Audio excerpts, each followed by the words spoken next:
So the 2 plants missing in shipping arrived.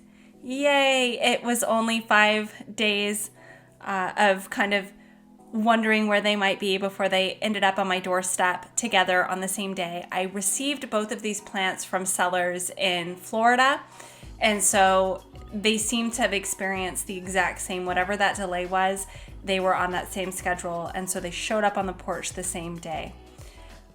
Now, it being 5 days extra in shipping, this is from the Little Jungle, this first plant, via Etsy. You really worry because plants, of course, if it was a pair of shoes or something like that, no big deal. But your plants, of course, are alive and they have needs, and they're not being met, obviously, while they're in shipping. It's also wintertime, it's cold, these are tropical plants. Heat packs only last so long, so I was definitely concerned. Now, this first plant, when I open this, you're gonna say, you already have one of these. Why did you get another plant when you already have one like this? But I want to talk to you about the Dottie today and some of the differences I've noticed in this plant that I just got and the one that I already have. So opening up the Dottie, first sight, the leaves look good. The plant seems to be healthy. I don't notice that it looks overly stressed necessarily from not having sunlight for probably 7 to 8 days. It's looking okay. And I kind of turned the plant around a few times just to look it over, to check out the leaves, and really kind of evaluate maybe what I need to do next with the plant. So of course, one of the other things that I need to do here is I'm removing the materials that are holding the soil in place. Both of these plants that I got are potted, by the way, so I need to get in there and check out that potting soil to see how dry it might be. This Dottie, when I got it was a little bit dry, but it could have been a lot worse. It wasn't so dry that I think that it's going to sustain any damage from being dry, but I definitely do go ahead and water it as soon as I've got this material out and I'm done checking it.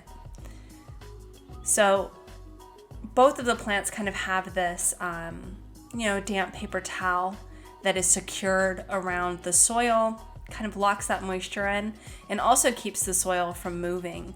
So, just some tape was over that, holding it in place. And again, it feels really good. The soil looks good. Very fast draining soil. I did water it right away and the water went right through. But this Dottie is stunning. You can see that it has these very dark outer leaves, almost black. You might say that they're black. And then when you look at some of these leaves that are newer here, the ones that are kind of in the center, I'm going to turn this around, in the center, you can still detect that they're noticeably green. And they will darken as they age. The pink will darken as well. And that is the thing about the Dottie. When you look at the patent for the Calathea Dottie, a lot of Roseo pictas start out with pink on the surface of the leaf, and eventually that fades into a creamy kind of green or silver.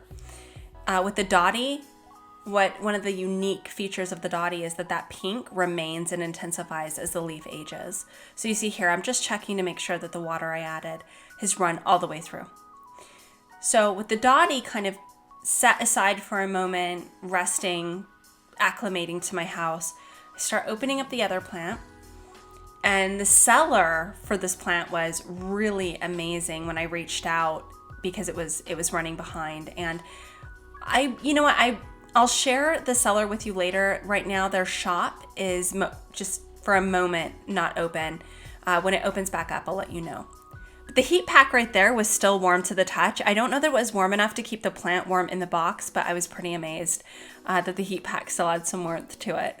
So you'll just see me kind of removing these styrofoam peanuts. I usually take these to a packing store, and they help me recycle these and reuse them. So if you're ever wondering what to do with them, if your recycling system in where you live doesn't take styrofoam, that's always something to check out. And I don't know that every packing store does, but you can find out. Now here I'm freaking out because I had no idea that this plant was flowering. And so it was an incredible surprise to me. I was so happy. I'm removing right now some of the packaging that is keeping the soil in place. And this plant felt a little, it was still quite, the soil was moist.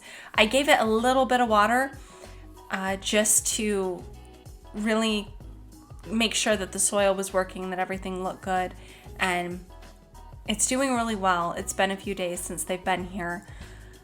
But these flowers, again, were a total shock. Blew me away. Knocked my socks off. I had no idea that the plant was flowering. Just amazing. I can't wait to see like what ends up happening with it. We'll find out. But aside from the flowers, look at this. Look at the markings on this plant. Modern art right here. It reminds me almost of a Stromonte of my trio star. I mean, this is amazing if you look at how intricate the pattern is. But back to the Dottie. Let's go to the Dottie. I could talk about patterns all day, but let's talk about the Dottie. My Dottie here, I broke 2 of the stems with the lamp. I explained that during Plant Miss. This video still is from Plant Miss. What I wanted to show you though is that picture up against this one, right? So this is my new Dottie, and you can see I don't know, do you see the difference? Do you notice it right away? When I saw the photos of this, I did. So my Dottie has that very classic sort of pattern on the leaf. And this one here on the right, my newer Dottie, has this unique pattern with much broader banding around the outside of the leaf. I was so excited when I saw it, and I noticed that all of the different ones that this seller had were like that. And so I wanted one. I felt like this is sort of a unique looking Dottie for me, and it reminded me of, this is really old footage of my Calathea medallion. If you look at the leaf here, I mean, just stunning, just stunning. The medallion and all of the different shades of green on a single leaf, and the fertilizer burn. Now we'll ignore that, but all of the different shades, the kind of intricacy of the pattern on the leaf. I mean, these are common plants, and at the same time, they're so amazing to look at. Just beautiful. And here's my Marion. And you can see it's somewhat similar, but it has that wider banding around the outside. Almost kind of makes me think as well of maybe a shine star. I think that the silhouette, like the sport of the medallion, probably also similar kind of leaf pattern. And when I saw that new Dottie, I thought, well, that reminds me kind of a little bit of the uniqueness that I find among some of my other Rosiopictas. So it was interesting. So I definitely am glad that I picked it up. I do love my Marion. Here they are side by side, the medallion and the Marion. You can see the differences and the similarities. I would say more similar than different. So I hope you enjoyed the video. If you have any thoughts on some of these differences that you see for you Calathea lovers out there, I would love to hear it. Until next time, be well and take care.